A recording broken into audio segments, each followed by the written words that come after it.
നമസ്കാരം. കേരള നാട്ടുവാർത്തകളിലേക്ക് സ്വാഗതം. ഞാൻ അൻസാർ ബുസ്താൻ.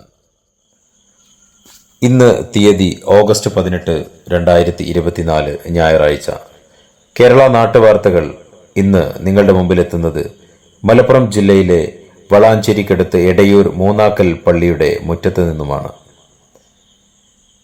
പതിനായിരങ്ങളുടെ വിശപ്പകറ്റാൻ അരിദാനത്തിന്റെ പുണ്യവുമായി എടയൂർ മൂന്നാക്കൽ പള്ളി. ജാതിമത ഭേദമന്യേ 18,000-ഓളം കുടുംബങ്ങൾക്ക് ഇവിടെ മാസത്തിൽ 2 തവണയായി അരി വിതരണം നടത്തിവരുന്നു. പള്ളിയിലേക്ക് വിശ്വാസികൾ നേർച്ചയായി എത്തിക്കുന്ന അരിയാണ് സൗജന്യമായി വിതരണം ചെയ്തു വരുന്നത്. ആദ്യകാലങ്ങളിൽ ഇങ്ങനെ ലഭിച്ചിരുന്ന അരി കഞ്ഞിയാക്കിയാണ് വിതരണം ചെയ്തിരുന്നതെന്ന് പഴമക്കാർ ഇന്നും ഓർത്തെടുത്ത് നമ്മോട് പറയുന്നു. എന്നാൽ നേർച്ചയുടെ വരവ് കൂടിയതോടെയാണ് അരി തന്നെ നേരിട്ട് വിതരണം ചെയ്യാൻ തുടങ്ങിയതെന്നും റമദാനിൽ അരി വിതരണത്തിന്റെ തോത് കൂടാറുണ്ടെന്നും ഇവർ പറയുന്നു.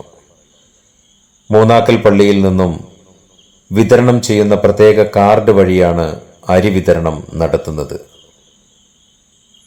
ഒരു കുടുംബത്തിന് ശരാശരി 12 കിലോ വീതം ജില്ലയിലെയും സമീപ ജില്ലകളിലെയും ഏകദേശം 250 മഹല്ലുകളിൽ നിന്നുള്ളവർക്ക് അരി വിതരണം നടത്തിവരുന്നുണ്ട്. ഇതിനു പുറമെ കഴിഞ്ഞ പ്രളയകാലങ്ങളിൽ വയനാട്, കോഴിക്കോട് ജില്ലകളിലും അരി വിതരണം നടത്തിയിരുന്നു. ഒട്ടേറെ പണ്ഡിത ശ്രേഷ്ഠർ മൂന്നാക്കൽ പള്ളി ഖബർസ്ഥാനിൽ അന്ത്യവിശ്രമം കൊള്ളുന്നുണ്ട്. താഴെപ്പള്ളി, മേലേപ്പള്ളി എന്നിങ്ങനെ 2 പള്ളികളുണ്ടിവിടെ. മേലേപ്പള്ളി സത്യപ്പള്ളി എന്ന പേരിലും അറിയപ്പെടുന്നുണ്ട്. ദൂരസ്ഥലങ്ങളിൽ നിന്നും സത്യം ചെയ്യാനായി ഇവിടെ പലരും വരാറുള്ളത് പതിവാണ്. മേലേപ്പള്ളിയിലെ ഹൗലിലേക്ക് ആവശ്യമായ വെള്ളം അടിവാരത്ത് നിന്ന് കുടത്തിൽ ശേഖരിച്ചു കൊണ്ടുവന്ന് നിറക്കുന്ന ഒരു നേർച്ചയും ഇവിടെ നടക്കാറുണ്ട്. മലപ്പുറം ജില്ലയിലെ എടയൂർ പഞ്ചായത്തിൽ ഉൾപ്പെടുന്ന മൂന്നാക്കൽ പള്ളിയിലേക്ക് ദിവസവും ഒട്ടേറെ വിശ്വാസികളാണ് എത്തിക്കൊണ്ടിരിക്കുന്നത്.